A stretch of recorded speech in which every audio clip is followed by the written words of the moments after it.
રાજ્યભરની શાળાઓમાં આજથી નવા શૈક્ષણિક સત્રનો પ્રારંભ થયો છે। લાંબા વેકેશન બાદ વિદ્યાર્થીઓ ફરી એકવાર શાળાના પ્રાંગણમાં પહોંચતા ઉત્સાહ અને આનંદનો માહોલ જોવા મળ્યો હતો। અનેક શાળાઓમાં વિદ્યાર્થીઓનું તિલક કરી અને મીઠાઈ આપી ઉષ્માભર્યું સ્વાગત કરવામાં આવ્યું હતું। શિક્ષણ વિભાગના નવા શૈક્ષણિક સત્રની આજથી સત્તાવાર શરૂઆત થઈ છે। વેકેશન પૂર્ણ થતાં વિદ્યાર્થીઓ નવા ઉત્સાહ અને ઉમંગ સાથે શાળાએ પહોંચ્યા હતા। શાળાના પ્રથમ દિવસે વિદ્યાર્થીઓના ચહેરા પર ખુશી અને ઉત્સુકતા સ્પષ્ટ જોવા મળી હતી।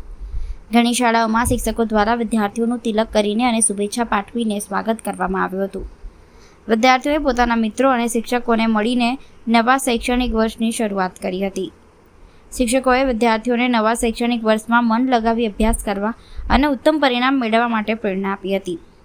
શાળાઓમાં પ્રથમ દિવસથી જ શૈક્ષણિક પ્રવૃત્તિઓનો પ્રારંભ થતાં શિક્ષણ કાર્ય ફરી ધમધમતું બન્યું છે।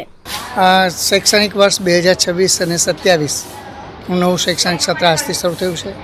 35 દિવસની રજાઓ પછી વિદ્યાર્થીઓ પાછા ઉત્સાહ સાથે શાળામાં પાછા ફર્યા છે।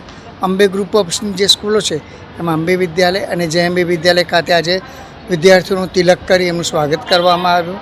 તેમજ વિદ્યાર્થીઓને આજે ઉષ્માભેર એમનું સ્વાગત કરતા વિદ્યાર્થીઓ ખૂબ જ ઉલ્લાસ સાથે શાળામાં પ્રવેશ મેળવે છે।